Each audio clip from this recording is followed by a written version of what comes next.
Hello and welcome back to Instagram for Bosses. I'm Andrea and my mission is to simplify Instagram marketing so you can consistently attract ready to invest clients without having to post every day or live on your phone.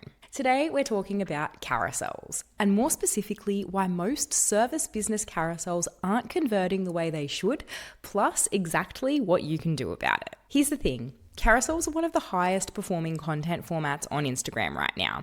The algorithm is loving them. They get saved and shared, and they keep people on your profile for longer. So in this episode, I'm going to walk you through exactly how to structure a carousel that actually stops someone mid-scroll, holds their attention all the way through, and ends with them taking action. I'm also going to cover the visual design mistakes that are killing your reach before anyone even reads a word. So let's get into it. The number one content mistake I see, not just in carousels, but across the board, is generic messaging. If your carousel speaks to everyone, it speaks to no one, and you'll get scrolled right past without a second thought. So let's start with an example then of what I mean by generic messaging, because I think most people don't realize they're even doing it. Imagine a skin clinic posting a carousel with the title, "Rejuvenate your skin with PRP."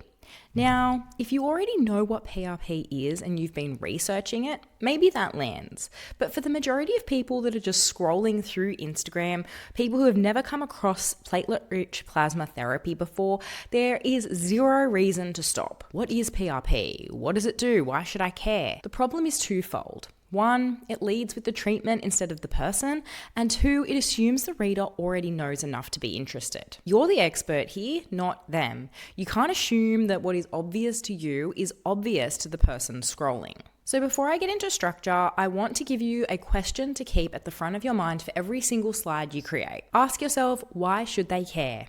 Not why you think they should care, but why would they actually care based on where they are right now?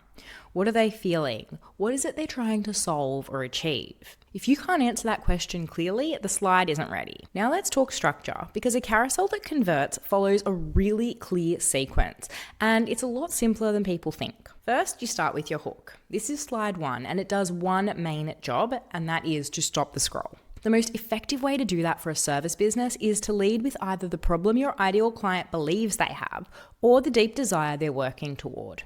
Not your service or your treatment name or a feature of what you offer. The person, their world, and their words. Going back to that skin clinic example, instead of leading with the treatment name, what if the slide said something like this? Get visibly younger looking skin without Botox or surgery. That's the kind of opening that makes someone stop mid-scroll and think, wait, that is exactly what I want.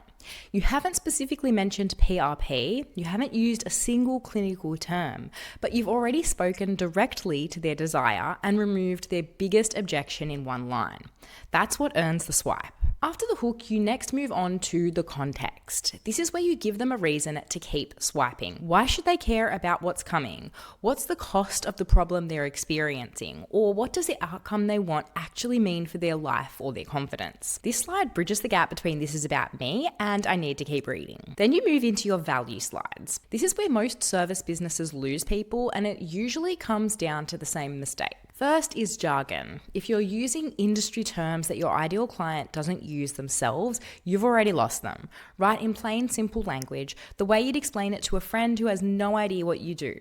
People get so caught up in trying to sound professional that they don't realize that it can cause their message to completely get lost. Second is focusing on features over benefits. This is something I see a lot. This treatment uses radio frequency technology. This means nothing to someone who doesn't know what that even does for them. However, something like this treatment tightens the skin around your jaw and neck without any downtime. This is something they can picture and something that they actually care about. Remember, always answer the question, what does this mean for them? Third, and this is the one that makes people feel like you're inside their head, be specific. Describe specific scenarios. Talk about the exact moment the problem shows up in someone's day, the exact feeling they have, the outcome that they're picturing. Vague generic content will get scrolled past. Specific content stops people cold because it mirrors their actual experience back to them. Finally, you close with a CTA slide. CTA just stands for call to action. One clear, specific instruction for exactly what you want them to do next. This is the most skipped step in the carousel strategy, and it costs you inquiries every single day. Don't assume that just because it feels obvious to you, it's obvious to them. Tell your followers exactly what you want them to do next. DM you a word, click the link in your bio, book a consultation, comment below, give us a call. Give them one action stated clearly. Now, before I wrap up, I want to talk about the visual side of carousels, because even a perfectly written carousel won't perform if the design is working against it. The first thing to fix, if you haven't already, is your format.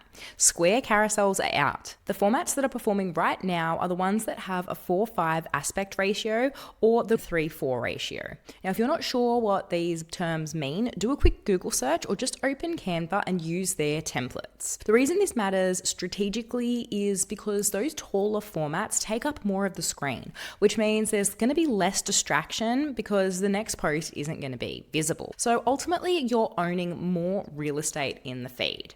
Now, that alone increases the chances that someone stays on your content long enough to swipe. The second design mistake I see all the time is way too much text on a single slide.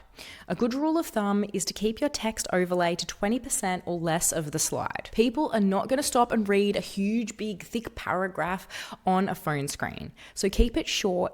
Break it up with bullet points or emojis where it makes sense, and leave enough visual breathing room that each slide feels easy to take in. Remember, people have short attention spans, and your design is either going to work with that or against it.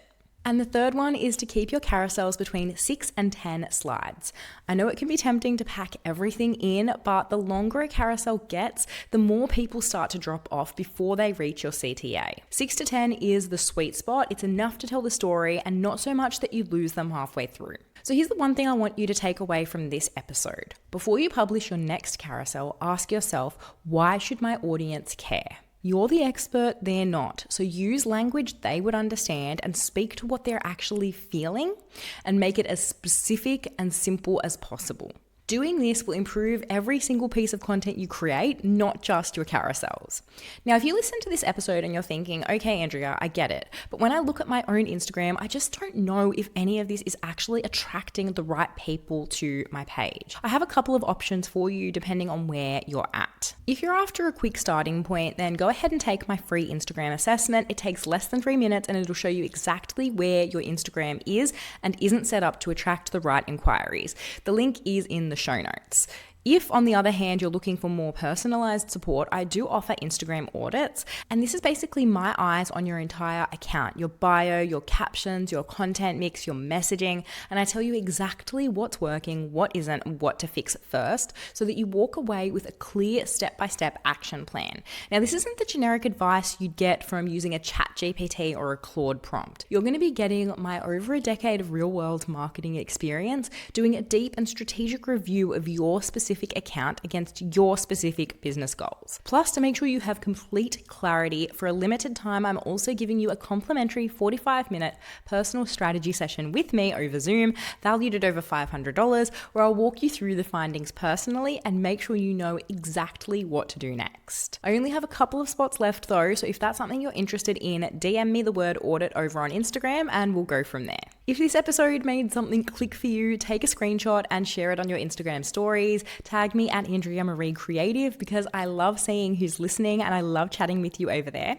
If you haven't already, make sure you're following the show so you never miss another episode. I hope you have the most amazing week, and I'll catch you in the next one.